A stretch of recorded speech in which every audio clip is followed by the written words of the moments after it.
Welcome to The Explainer. Today, we're breaking down a seriously gripping thriller about data, corruption, and some very calculated revenge. We're diving into a story called Binary Justice, The Fall of Vikram Raj. This narrative, it perfectly captures those modern anxieties we all have about technology, untouchable wealth, and what actually happens when the digital world violently collides with raw, physical consequences. So let's just jump right into the central premise that sets the explosive stage for this whole thing. It's your classic David and Goliath setup, right? But with a massive, highly modern twist. On one side, you've got boundless corporate power. On the other, an individual with a very specific and highly dangerous set of skills. Because you really have to ask yourself, what actually happens when a corrupt corporate tech mogul frames and murders the brother of a retired military hacker? Well, the answer, as we're about to explore, is the total systematic dismantling of an empire, completely from the inside out. Now let's step inside this cyber thriller. To truly understand how this plays out, we need to look at the two heavy hitters on the board. First up is Kabir. He's in his 30s, a former military intelligence officer. He's calm, he's calculating, and he is absolutely lethal. A guy who handles both guns and complex computer systems with terrifying ease. Facing off against him is our antagonist, Vikram Raj. Now, Vikram is in his 50s, a billionaire tech tycoon who essentially controls the city's infrastructure. But here's the kicker. He's not just a ruthless businessman. He actually runs a massive criminal underworld, completely hidden behind the shiny guise of philanthropy. So, it's raw tactical precision going head-to-head against sweeping institutional corruption. So how do we get there? That brings us to Act 1 and 2, the setup and the hunt. What's wild is how methodically the tension escalates, moving straight from a tragic discovery into a totally calculated hunt. The backstory reveals that this all kicks off when Kabir's brother, who, by the way, actually built Vikram's security protocols, stumbles upon these massive, corrupt data leaks. Almost immediately, a hit is placed on him to cover it up, and he is tragically framed and murdered. But Kabir? He doesn't just react with blind, messy rage. He leans right into his military background. Over the next 2 weeks, he executes a methodical hunt, systematically tracking down Vikram's lieutenants one by one. And he's not just doing it for revenge, he's after one very specific, crucial piece of intelligence: the access codes to Vikram's impenetrable penthouse. All of that meticulous preparation leads us straight into Act 3, the confrontation. Picture this scene. It's late at night. Vikram is standing in his sleek, heavily guarded penthouse, pouring himself a glass of scotch while looking out over the glittering city skyline. He thinks he's completely safe, flanked by two heavily armed guards with their rifles raised. But then, suddenly, the room is plunged into pitch blackness. The backup generators kick in, casting this incredibly eerie red emergency glow across the room. It's a brilliant way to visually signal that Vikram's fortress has just been breached and that his illusion of absolute control is literally blacked out. The terrifying part is Kabir's sheer efficiency. He instantly strips away Vikram's physical defenses before the billionaire can even react.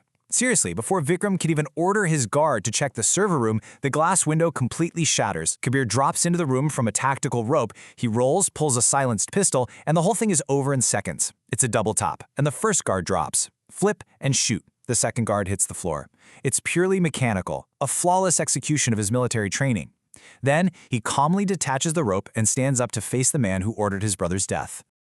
Just imagine the intensity of this moment. Kabir is bleeding from a small cut on his forehead from the breach, but his face is completely expressionless. He isn't there to scream, he's not there to deliver some long, dramatic monologue. Instead of just relying on his weapon, Kabir introduces the true threat. He walks forward and calmly tosses a small, glowing flash drive right under the glass desk, sliding it perfectly next to Vikram's scotch.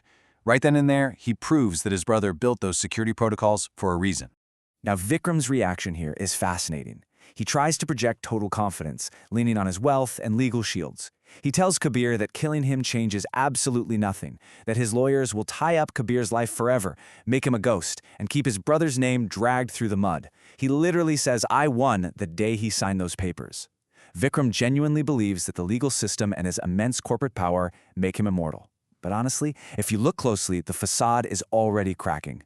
His hands might be steady pouring the scotch, but his eyes are darting all over the room. The panic is definitely setting in. Vikram arrogantly assumes he can just contain the drive, that it won't leave the room. But Kabir's response is absolute ice. He reveals that the data has already left. It's currently streaming live to every major news network and federal database in the entire country. The guns? They were literally just to get him into the room. Kabir tells him point blank that his stock is worthless and his name is poison. It completely flips the power dynamic in an instant. Let's talk about what's actually on that drive, because it's a total systemic wipeout of Vikram's empire. The payload dismantles his philanthropic facade overnight. We're talking every hidden offshore account, every single financial bribe paid to corrupt judges, and the real nail in the coffin? The raw footage of Vikram's men inside Kabir's brother's apartment. Kabir didn't just come to take down a man physically, he came to utterly destroy his legacy. At this point, Vikram's facade fully cracks. Rage takes over, and he reaches into his desk for a concealed revolver. But Kabir doesn't even blink. He fires a single, precise shot right into Vikram's shoulder.